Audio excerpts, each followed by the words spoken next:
You see, now that I think about it, I never had anyone talk to me about money, which is sad, and I'm sure that's the case for lots of you. We're not taught about money, we're not taught how to make money, how to grow money, and especially how not to lose the money, because you can't lose money. All I kept hearing was Sikan Niho, Sikan Fifi Odia, so that I heard a lot of the time. Also, unfortunately, educational system doesn't do a good job at teaching us about the subject. So lots of us grew up not knowing anything about money. That's why we're so bad with it. But the good news is we can change it. I want to share these 6 poor spending habits that kept me broke so that you don't make the same money mistakes. Now, mind you, these money mistakes are very unique to me. So where I was spending recklessly may not be where you spend recklessly. The whole point of this video is to get you to put pen to paper so you can record where every single city of your income goes. So that by the end of the month, when you go back to that paper, you will know exactly what you spent your money on. And some of you may just be in for the shock of your life. I was listening to a creative who mentioned that unfortunately, not all of us come from rich homes. Valid, but a rich home can come from every single one of us. See, the thing about being financially independent is that it takes a lot of radical discipline, not emotions. That's why unfortunately, not all of us can be financially free because not all of us have that discipline or level of discipline when it comes to money. My goal for 2026 is to be able to raise 30,000 Ghana cedis or more by the end of the year, and it takes discipline. Just by changing these 7 poor spending habits of mine, I'm starting to see results. So I hope you find this video helpful. Enjoy. My expenses being higher than my income. Just existing is expensive. Doing life is not cheap, that's true. We have wants, we have needs, just to be able to do this life comfortably. The issue is my wants were way more than my needs, and it was eating all of my money. When we think about needs, what we call necessities, such as food, shelter, clothing, health, these are few compared to wants. And the beauty with some needs is that it's not an everyday thing by God's grace. I'll give you an example. So we're not always spending money on our health. We're not always spending money on clothing, even though these things are a necessity. Do you guys get what I mean? So this is actually a portion of your income that can go to other areas, such as investments. The secret to retaining money is to live below your means. But for the longest time, I was doing the exact opposite because I wanted to be a baller. And you know, that's an expensive hobby. I like to tell young people, don't be in a rush to move out if there's food and peace at home. Stay home for as long as you can because rent is not cheap. I know we live in an era that has normalized moving out early, having your own apartments, but what they fail to tell you is that it's costly. Mind you, after rent comes utilities, light bill, water bill, speccing the space. You need money to do all these things. Say your rent is 1,000 Ghana cedis, that's 12,000 Ghana cedis in a year. Rent alone, utilities has income, food has income. Do you think if you were to be living at home and you had to contribute something small to keep the house running, you spend 12,000 Ghana cedis a year at home? Do you get my point? So if you can avoid unnecessary expenses, please do. The next few points will really open your eyes to what my expenses were and why I was always broke. Prioritizing aesthetics over skill. I'm guilty. The money I've spent on aesthetics is ridiculous. In the past, when I needed a service, I will go for places that were Instagrammable. And if you know anything about bougie places, they come with a hefty price. So for me, upon reflection, I now see why I chose the type of salons that I went to. I was choosing salons back in the day just because it was trending, it was bougie, everyone is going there.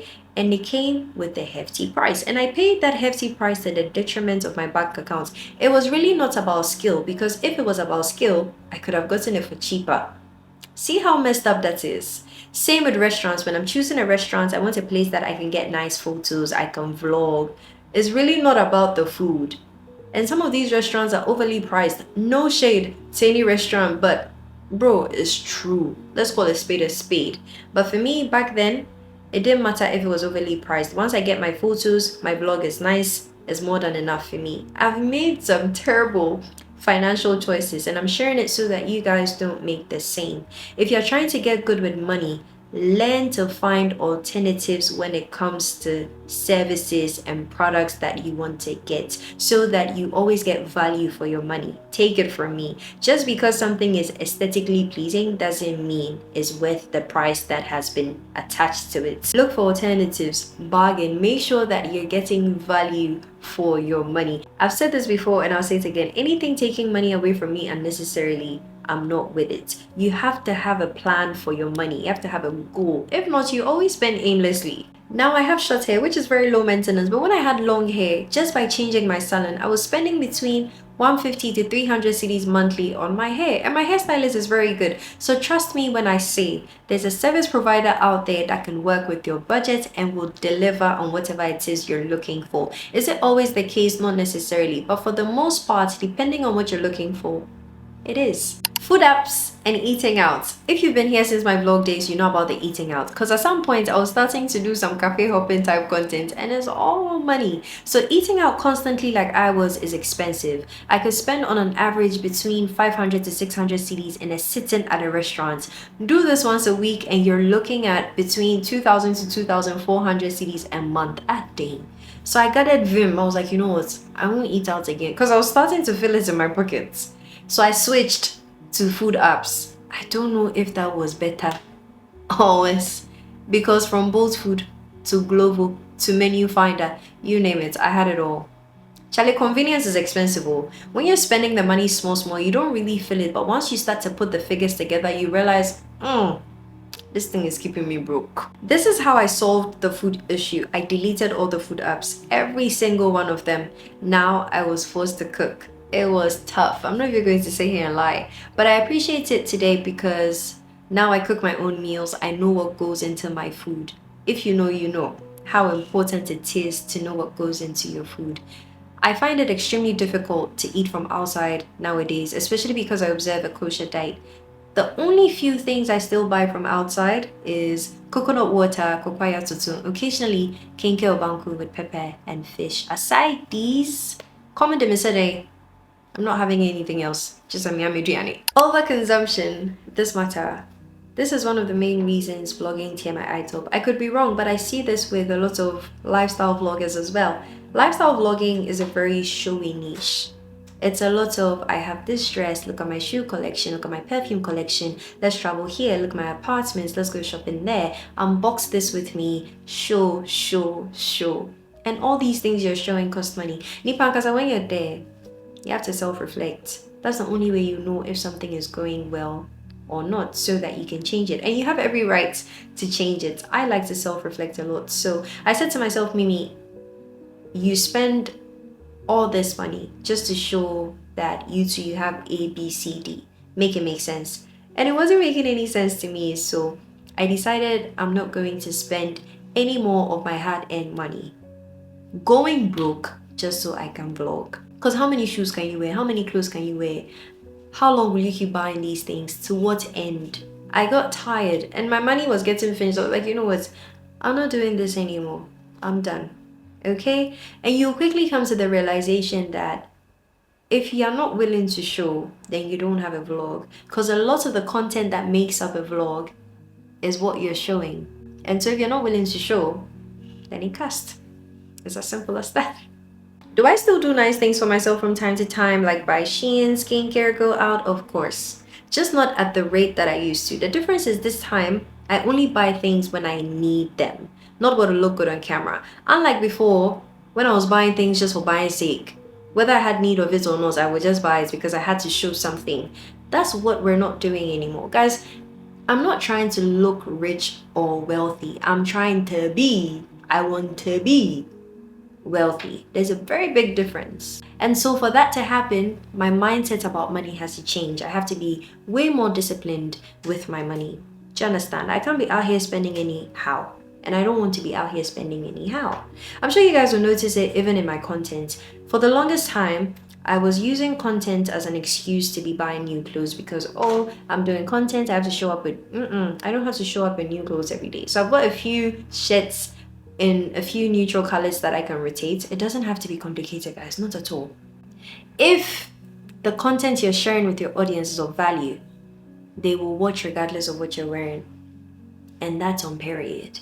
I'm done going broke just to create content. Last, I'm trying to make money, not lose money. Till I find a way to film meaningful vlogs, that chapter, it's on hold. It's an expensive niche, and I don't think it's a good financial investment for me at the moment. I said what I said. Not knowing how to say no financially. There was a point in my life I was always in debt. I was always owing someone. And the reason I was in debt was not for myself, but for other people, especially family. I would rather borrow money to help sort out someone's financial issue than to tell them I don't have. There were times I genuinely didn't have, but because I didn't want to be called a bad person, I ended up borrowing. And so I was always owing. So once my income hits, my salary hits, is already finished because I have to go and pay the people that I owe. So as much as I was making money, I was losing the money just as fast. And this became a vicious cycle. It went on for years. It took the grace of God to break out of this cycle. Mind you, these were not loans, meaning I'm not getting my money back. Sikanashi. Adoya is very good, but going into debt sake of charity, that's not the way. I'm sorry. Some of us have this alter ego that makes us think if we don't help people out of their distress, they might not survive. You're not the end all be all. If you don't have the means to support someone financially, please tell them no. Don't feel bad about it. Say no unapologetically and respectfully. Some of us like to carry the issues of people on our shoulders too much. But please know this and know peace. Not every burden is yours to carry. If you have the means to support someone financially when they're in distress, please do, because if you don't, that's wickedness. But if you don't force it. Hi my loves, Mimi here. If you're enjoying the video so far, here's how you can support the channel. Kindly remember to give this video a big thumbs up. Don't forget to subscribe to the channel if you haven't already. Your support means a lot to me. Enjoy the rest of the video. Not having a budget. I used to do anything goes with my money. I didn't have a plan. I didn't have a system in place for my money. I didn't even know where my money was going. All I know is the money is finished. With all I've said so far, you can tell that now I have a structure in place that assists me with knowing exactly where my money goes. Now your girl has a budget for needs, budget for wants, and a budget for investments. So with me, the first thing I like to do now is to take out my investment money before allocating the rest. In the past, it was the other way around, and that's why I almost never had any money left to invest with anyway. Do this and it will help you cut down your expenses to fit what is left of your income after investing. Remember what I said in the beginning of the video, to put pen to paper? I'm sorry, you can't do this in your head. So pen, paper, list all your expenses against your income, and that's essentially what a budget is. Once you have an idea where your money goes, you can begin to cut down on the unnecessary spending. It's as easy as that. I mentioned a lot of investments in this video. I didn't go into details for a reason. I have a meeting with a rep from Stanbic Bank who's going to guide me and just tell me more about the investment options that they have. Once I have my facts together, I will share a video on how to invest safely here in Ghana as a young person. Off the top of my head, these are the 6 major things that kept me broke some time back. Now that I'm more self-aware, I check myself. Like I said, this list is very personal to me. So for you, it could be something entirely different keeping you broke. Awareness is the first step to rectifying the problem. If you do not acknowledge that you have poor money skills, you will not know how to grow money. So unfortunately, these are the 6 poor spending habits that were keeping me broke. What are the poor spending habits that are keeping you broke? And also, I'm curious, how much money are you planning on raising, setting aside in the year 2026? I told you guys my goal. My goal is to raise 30,000 Ghana cedis or more in the year 2026. So go ahead, set a goal for yourself. You can do it, make the vision plain, and have systems in place that enable that vision become a reality. I'm rooting for you. Alright my love, so that's it for today's video. I hope you found this video helpful. Don't forget to like, comment. I love hearing from you guys. Let's continue the conversation down in the comment section below. Don't forget to subscribe to the channel, but most importantly, subscribe to the channel if you only enjoy the type of content that I put out. I'll see you guys in the next one. God bless you. Shalom.